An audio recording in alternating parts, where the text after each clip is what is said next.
Assalamualaikum warahmatullahi wabarakatuh. Selamat pagi anak-anak. Pagi. Berjumpa lagi ya Bu Adida. Berjumpa lagi dengan kita dengan matematika. Bagaimana kabar kalian?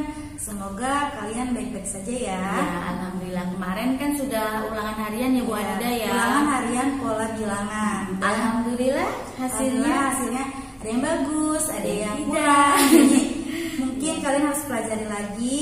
Dan sekarang kita langsung masuk ke materi bab kedua nih. Iya, bab kedua adalah koordinat kartesius ya Bu Adida ya. Kartesius. Jadi sebelum kalian mendengarkan penjelasan dari Budian dan saya, kalian siapkan dulu alat tulis, buku LKS, buku paket, dan penggaris ya Budian ya. Terutama penggaris loh. Ini kan materinya koordinat kartesius ya Bu Adida ya. Jadi kalian butuh penggaris, kalian catat penjelasan dari kita yang sekiranya penting kalian catat.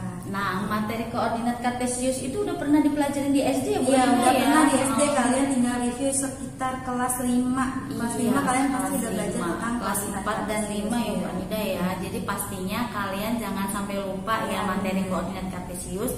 Ada sumbu X, ada sumbu Y. Nah, silakan kalian buka terlebih dahulu LKS-nya Bu Anida. Jadi sebelum kalian membuka video-video yang dari kita, harus buka dulu LKS-nya.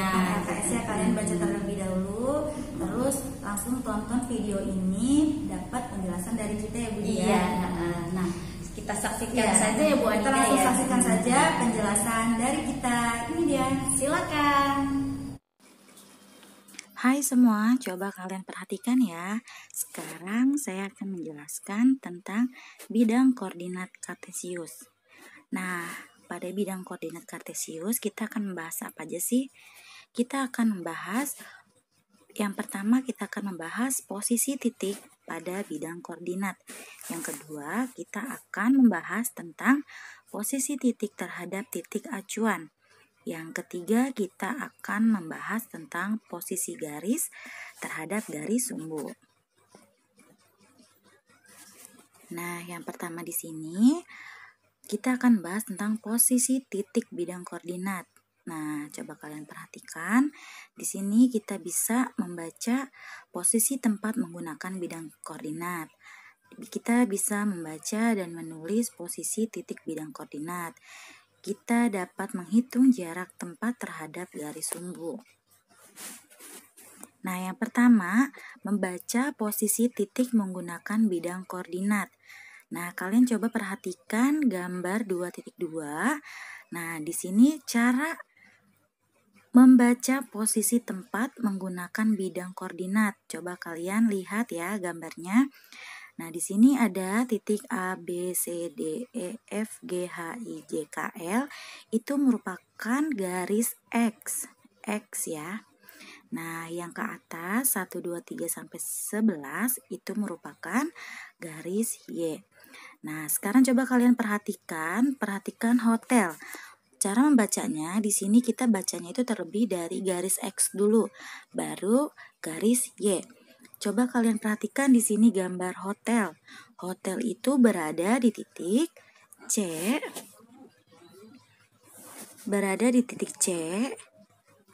Dan titik 5. Berarti hotel terletak pada koordinat C,5.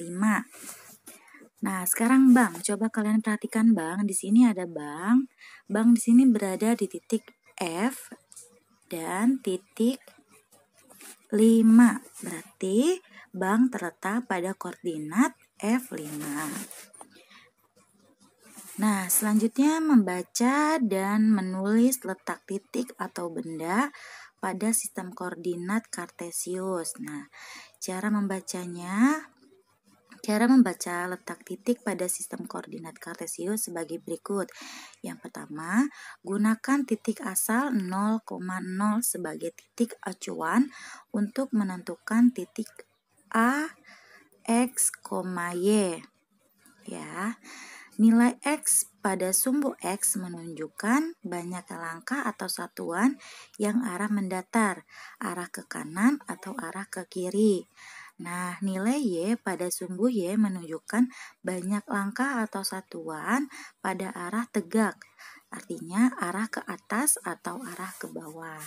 Nah, coba kalian perhatikan gambar 2.3, letak titik pada bilang koordinat. Nah, coba kalian tentukan koordinat titik A pada gambar 2.3. A di sini kita mulai dari 0, tapi kita menghitungnya dari X ya. Coba dari 0 itu 1, 2, 3, 4, 5. Titik A itu berada di titik 5 yang di garis X. Nah, sekarang untuk A pada garis Y itu berada di titik mana? Sekarang kita acuan ke dari 0 ya. 0 berarti ke atas. 1, 2. Nah, berarti titik koordinat A adalah 5,2. Nah, sekarang jarak tempat terhadap sumbu, garis sumbu. Berikut ini merupakan informasi yang dapat diperoleh dari gambar di atas. Coba kalian perhatikan gambar. Nah, di sini terdapat keterangan SMP Negeri 1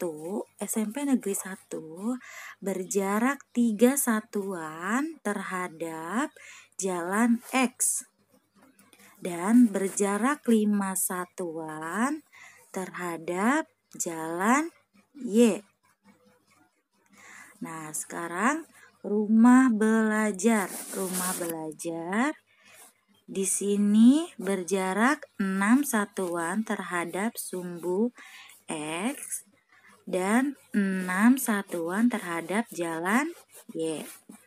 Sekarang pasar berjarak 2 satuan sumbu X dan 4 satuan sumbu Y. Nah, di sini ada contoh soalnya. Coba kalian latihan menggunakan contoh soal berikut ya. Nih, coba kalian buat titik K 2,1, titik L 8,1, titik M 8,7, dan titik N 2,7. Kalian coba. Nah, itu akan membentuk bangun datar apa gitu ya. Nah, nomor 2, kalian gambar jajar genjang sesuai dengan titik koordinat yang sudah ditentukan. Nah, kalian harus menentukan titik koordinat B sehingga membentuk gambar bangun datar jajar genjang. Paham? Nah, nomor 3 juga kalian membuat titik-titik. Nanti kalian buat berapa panjang diagonalnya dan tentukan luas belah ketupatnya sesuai dengan satuan yang didapat. Nah, sekarang posisi titik terhadap titik acuan. Nah, kalian bisa perhatikan ya. Yang pertama itu posisi titik terhadap titik asal 0,0. Nah, di sini ada keterangan-keterangannya. Coba kalian perhatikan tabelnya. Di sini titik A. Ya, di sini titik A, keterangannya itu 2 satuan ke kiri ya, dari titik 0, acuannya 0, jadi sini. Berarti ya titik A itu 2 satuan ke kiri. Terus 5 satuan ke atas ya. Keterangannya titik A di sini adalah 2 satuan ke kiri, 5 satuan ke atas, sehingga membentuk titik koordinat min 2,5. Begitu juga dengan B. Coba perhatikan yang B, titik B di sini dia dari titik acuan 0, dari titik asal 0 di sini ke arah B itu 3 satuan ke kanan dan 4 satuan ke atas, sehingga membentuk titik koordinat 3,4. Begitu dengan titik-titik lainnya. Nah, sekarang posisi titik terhadap titik acuan A, B. Nah, sama ya, tadi perhatikan juga di gambar 2.6.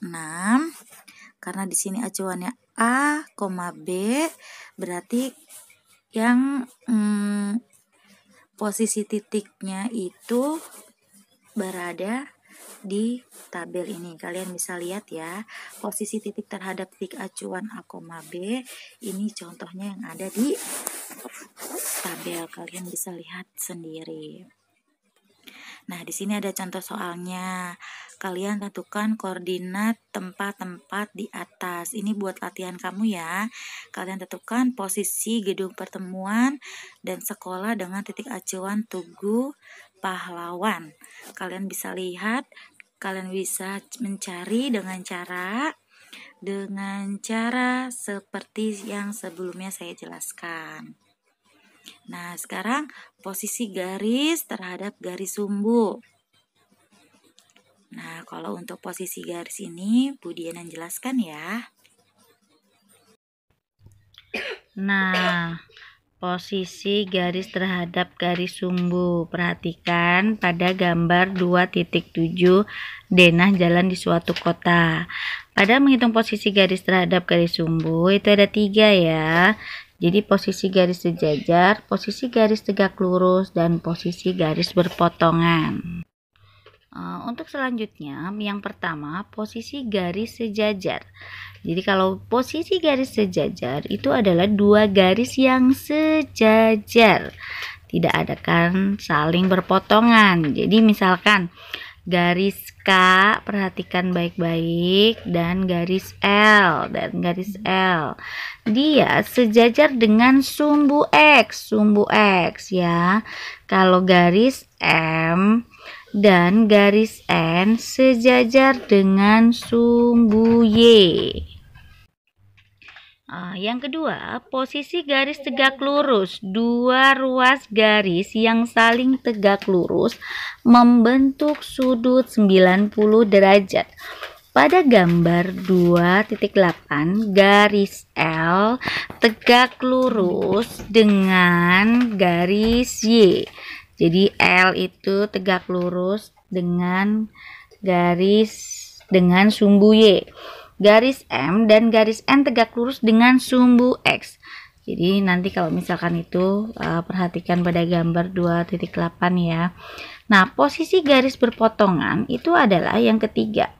Garis berpotongan itu garis K dan garis L itu memotong sumbu X dan sumbu Y. Nah, kita lihat contoh soalnya. Perhatikan baik-baik pada gambar bidang koordinat berikut. Misalkan, tentukan garis yang sejajar dengan sumbu X. Misalkan, tentukan garis yang sejajar dengan sumbu X. Jadi yang sejajar dengan sumbu X itu adalah garis K dan garis M. Jadi dia sejajar dengan sumbu X. Kalau yang B, tentukan garis yang sejajar dengan sumbu Y. Itu adalah garis L. Sedangkan yang C, tentukan garis yang memotong sumbu X dan sumbu Y. Itu adalah garis P dan garis N. Menyelesaikan masalah yang berkaitan dengan bidang kartesius, yaitu misalkan yang pertama menentukan letak kota dalam peta, yang kedua menentukan jarak 2 titik. Nah, di sini untuk menyelesaikan masalah yang berkaitan dengan bidang kartesius itu ada namanya menentukan jarak 2 titik. Bagaimana cara menentukan jarak 2 titik pada bidang kartesius? Contohnya, misalkan diketahui titik A itu 5,2 dan titik B 3,4 terletak pada bidang koordinat kartesius.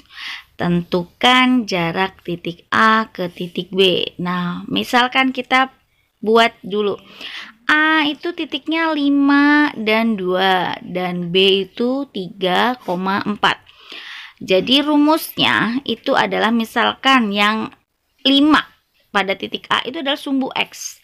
2 itu sumbu Y, berarti YA. Sedangkan yang B itu 3 itu titik X, berarti XB. Yang 4 itu sumbu Y, berarti YB. rumusnya, misalkan mencari jarak. Jadi mencari jarak dua titik, misalkan A ke B sama dengan akar kurung buka XA min XB kurung tutup dikuadratkan ditambah kurung buka YA kurangi YB kurung tutup dikuadratkan. Nah, untuk penyelesaiannya maka XA itu sama dengan 5, YA itu sama dengan 2, XB itu sama dengan 3, YB itu sama dengan 4. AB sama dengan akar XA dikurang XB dipangkat kuadrat ditambah YA dikurang YB dikuadratkan. Maka XA itu 5, XB-nya itu 3, jadi 5 kurang 3 dikuadratkan ditambah YA itu 2, YB itu 4, berarti 2 dikurang 4 dikuadratkan. 5 dikurang 3 adalah 2 kuadrat. 2 dikurang 4 itu adalah min 2 kuadrat. Jadi akar 4 tambah 4. Jadi akar 8.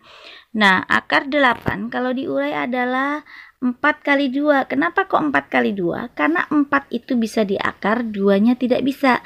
Jadi kita ambil nilai yang bisa diakar ya. Jadi akar 4 dikali akar 2. Akar 4 itu adalah 2, akar 2 itu 2. Jadi nilainya adalah 2 akar 2 satuan. Untuk yang ketiga, menentukan keliling. Contohnya misalkan diketahui titik sudut bujur sangkar adalah titik A 1,1, titik B 4,1, titik C 4,4 dan titik D 1,4. Tentukan keliling dari bujur sangkar A, B, C, D di atas. Nah, kalau bujur sangkar pastinya panjang sisinya sama. Jadi kalau panjang sisinya sama, kita tinggal cari satu sisinya saja. Misalkan kita cari satu sisinya A dan B. Jadi kita mencari jaraknya ya. Titik A itu 1,1, titik B itu 4,1. Jadi kalau ingin mencari jaraknya, maka kita menentukan XA-nya itu sama dengan 1, YA-nya itu sama dengan 1. XB-nya sama dengan 4, YB-nya sama dengan 1. Maka panjangnya, jadi panjang AB itu adalah 1 dikurang 4 kuadrat ditambah 1 kurang 1 kuadrat. 1 kurang 4 itu min 3 kuadrat. 1 kurang 1 itu 0 kuadrat. Min 3 kuadrat berarti min 3 dikali min 3 berarti 9 ditambah 0 kuadrat, maka akar 9 sama dengan 3. Nah, karena bangun tersebut jika dibentuk adalah bangun persegi, maka panjang AB itu nilainya sama dengan BC, sama dengan CD, sama dengan DA. Maka keliling bujur sangkar ABCD adalah keliling sama dengan AB ditambah BC ditambah CD ditambah DA sama dengan 3 ditambah 3 ditambah 3 ditambah 3, hasilnya sama dengan 12 satuan. Nah, gimana nih kalian? Pasti sudah paham dong apa itu bidang koordinat kartesius, bagaimana menentukan titik-titiknya ya Bu Dian ya, karena kan sudah dijelaskan dari penjelasan tadi gitu. Ya, jadi nanti di situ kalian kalau misalkan belum paham diulang lagi ya videonya ya. Ulang lagi, pokoknya kalian putar terus. Jadi nggak ada alasan ya Bu Dian mentang-mentang sekolah di rumah jadi kayak malas-malasan, itu nggak ada alasan ya Bu Dian, karena kita sudah memberikan penjelasan lewat video ini. Jadi Padahal sudah dijelaskan contoh-contohnya juga ya Bu Anida, di situ ada contohnya, ada penjelasannya, ada rumusnya juga ya Bu Anida ya. Jadi kalian tinggal tonton lagi, kalau bisa video kita di-download ya Bu Dian, di-download biar kalian sekiranya kalian lupa kalian bisa tonton lagi tanpa harus membuang kuota. Betul, itu bagus ya. Sebenarnya sih kalau misalkan kalian mempelajari dengan video-video kita, pastinya kalian lebih paham ya. Untuk selanjutnya mari kita akhiri saja ya kalian belajar. Kalian jangan lupa terus belajar, dicatat apa yang tadi kita sudah jelaskan. Sekiranya mana yang penting kalian catat dan jangan lupa untuk belajar. Jaga kesehatan terus ya. Iya, mari kita akhiri Ibu Deda. Sekian dari kami. Wassalamualaikum warahmatullahi wabarakatuh.